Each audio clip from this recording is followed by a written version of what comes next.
ابراہیم آپ کا میزبان تازہ ترین خبروں کے ساتھ حاضر خدمت ہوں۔ اب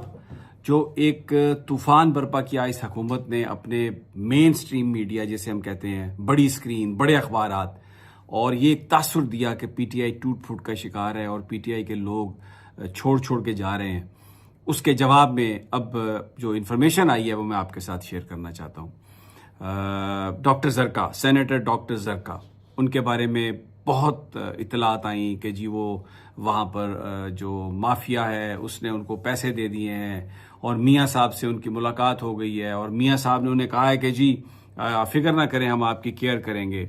تو اور یہ بات جو ہے اس انفارمیشن کو جو لیڈرشپ ہے وہ ود ہولڈ کر رہی ہے۔ تو اس پہ میں نے بھی سوال اٹھایا۔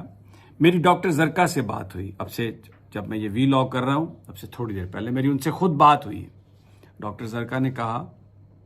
کہ اس میں کوئی شک نہیں کہ میرا بیٹا کڈنیپ ہوا، اس میں کوئی شک نہیں کہ میں بہت مشکلات میں، بہت ساری چیزیں ہیں، لیکن میں اپیل کرتی ہوں اپنی قوم سے، اپنی پارٹی سے کہ اس مشکل وقت میں وہ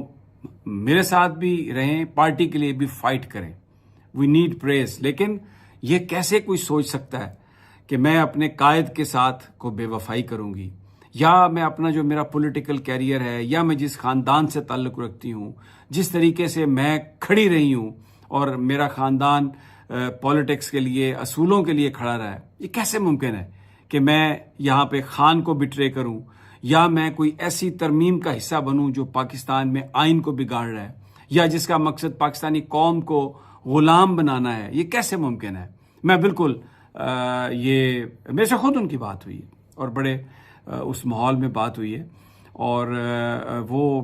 ظاہر ہے میڈیا میں خبریں آ رہی ہوتی ہیں، وہ ہر طرف سے وہ جواب بھی نہیں دے پاتے، لیکن میں آپ کو یہ بتانا چاہ رہا ہوں کہ ڈاکٹر زرکا اس وقت پی ٹی آئی میں ہیں اور عمران خان صاحب کی جو فلسفی ہے اس کے ساتھ کھڑی ہیں۔ بڑی مشکل حالات کا سامنا ہے انہیں، ان کے کاروبار بند کر دیے گئے، کلینکس پر چھاپے، ان کے بچے کو کڈنیپ کیا گیا، ان کو بڑی دھمکیاں دی جا رہی ہیں، لیکن اس کے باوجود وہ ڈٹ کر کھڑی ہیں، اور وہ آپ تمام لوگوں سے یہ اپیل کرتی ہیں اور توقع رکھتی ہیں کہ آپ جہاں عمران خان کے لیے فائٹ پٹ اپ کر رہے ہیں، تو عمران خان کے وہ سپاہی جو اس وقت صرف اس لیے مشکل کا اور مصیبت کا شکار ہو گئے ہیں کہ وہ بھی عمران کی فلسفی کے ساتھ کھڑے ہیں، تو ان کے لیے بھی دعائیں مانگی جائیں گی اور ان کا بھی جو کاز ہے اس پر بات کی جائے گی۔ دوسرا ایک اور اہم نام ریاض فتیانہ صاحب کا، ٹوبہ سے، وہاں سے وہ ایم این اے ہیں، سدا بہار ایم این اے ہیں، ہمیشہ جیتتے ہیں، بڑے پاپولر فگر ہیں، خان صاحب کے ساتھ ان کی بڑی انٹریکشن رہی۔ ان کے بارے میں بھی یہ اطلاعات ہے۔ میں نے بھی یہ سوال کیا تھا کہ شبلی صاحب اگر آپ کے پاس کوئی انفارمیشن ہے تو آپ بتائیں، وہ کہ جی وہ پاکستان آ گئے ہیں اور وہ ووٹ دیں گے ترامیم کے حق میں۔ تو میں آپ کو یہ بتانا چاہ رہا ہوں، میرے ان کے بہت ہی قریبی ساتھیوں سے ملاقات، یعنی ٹیلی فون پر بات ہوئی ہے۔ ریاض فتیانہ ابھی پاکستان نہیں آئے، ان پر بہت زیادہ دباؤ ہے، ان کے بیٹے کو چھوڑا گیا، پھر دوبارہ پکڑ لیا گیا، اور میرے پاس یہ اطلاعات ہیں کہ ان کی جو اہلیہ ہیں وہ بھی شدید مشکلات کا شکار ہیں، اور ان کو ریاض فتیانہ صاحب کو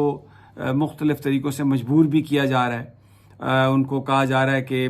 یہ جتنی وہ مطلب بہت ہی پریشانی کے عالم میں شاید ان کے ساتھ، میں بس یہ کہوں کہ ان کے جو صاحبزادے ہیں ان کی شاید آوازیں بھی انہیں سنوائی گئیں ریاض فتیانہ صاحب کو بریک کرنے کے لیے، لیکن ریاض فتیانہ نے ایک بات کہی ہے، انہوں نے کہا کہ دیکھیں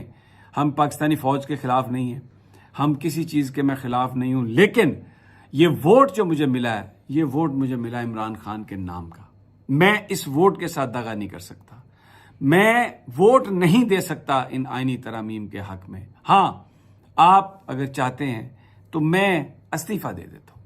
آپ میری اسمبلی کی نشست جو ہے میں استعفیٰ دے دیتا ہوں، اور آپ فارم 47 کے ذریعے جس کو مرضی اس پہ جتوا لیں، مجھے اس بات پر مجبور نہ کریں۔ میں ووٹ نہیں دے سکتا آئینی ترامیم کے حق میں ووٹ عمران خان کے خلاف جا کے نہیں دے سکتا، یہ ووٹ اس کی امانت ہے، اس کے نام پر مجھے ملا، اور میں عمران خان کو بٹرے نہیں کر سکتا۔ تو جناب اس وقت حکومت کے پاس نمبر پورے نہیں ہیں، ابھی یہ خبریں چل رہی ہیں، میں پچھلے وی لاگ میں بھی آپ سے میں نے یہ بات کہی تھی کہ جی پیپلز پارٹی اور JUIF کا جو ہے اتفاق ہو گیا. تو میں آپ کو یہ بتا رہا ہوں, میری ابھی بھی JUIF والوں سے بات ہوئی ہے. آئینی عدالت آؤٹ آف کوسچن, آئینی بینچ بنے گا اور اس کے چیف جسٹس آف پاکستان اس کے سربراہ ہوں گے. اور اب یہ جو پینل کی بات ہو رہی ہے کہ جی پینل ججز کا وہ ہو اور اس میں سے چیف جسٹس بنایا جائے, مولانا نے یکسر اس سے انکار کیا. ان کا کہنا ہے کہ جو سینیورٹی ہے اس کا اصول رہے گا, ہم انڈیپینڈنس آف جوڈیشری پر کوئی کمپرومائز نہیں کریں گے. جو سلیکشن آف ججز ہے وہ سلیکشن کے لیے جو 18ویں ترمیم میں جو طریقہ کار ہے پارلیمانی کمیٹی کا, اس کو ہم ریسٹور کرتے ہیں, کیونکہ وہ 19ویں ترمیم کے ذریعے اس وقت افتخار چودھری نے اس کو ختم کروایا تھا, یہ کہہ کر کہ میں ساری ترمیم کو ہی اڑا دوں گا. تو پھر جو پارلیمانی کمیٹی ہے وہ ایک ربڑ سٹیمپ بن کے رہے گی. لیکن اس پر بھی بہت سارے لوگوں کا یہ خیال ہے کہ اس وقت جو پارلیمنٹ ہے, اس وقت جو پاکستان میں جو پارلیمنٹیرین ہے, یہ سارے ناجائز پیسے کی پیداوار ہیں. الیکشن کمیشن کہتا ہے کہ ایک حلقے پر آپ 15 لاکھ 20 لاکھ 30 لاکھ سے الیکشن ایکسپینسز میں خرچ کر سکتے ہیں, اس سے زیادہ نہیں. لیکن یہ کروڑوں روپے لگا کے آئے ہیں, تو انہوں نے کروڑوں وصول کرنے ہیں. ان میں یہ کیپیسٹی نہیں ہے ان پارلیمنٹیرینز میں کہ یہ ایسے ججز کو اوکے کر سکیں ٹرانسپیرنٹ انداز میں جو قانون کے یا آئین کی بالادستی کے لیے کام کریں گے. تو اس لیے جس طرح سول سروسز آف پاکستان کا ایک ڈپارٹمنٹ ہے, ایک شعبہ ہے جس میں ساری بیوروکریسی کمپٹیشن ایگزام دے کے آتی ہے, ججز کے لیے بھی جوڈیشل سروسز آف پاکستان کے نام پر آپ ایک ادارہ بنا سکتے ہیں, اور اس میں بھی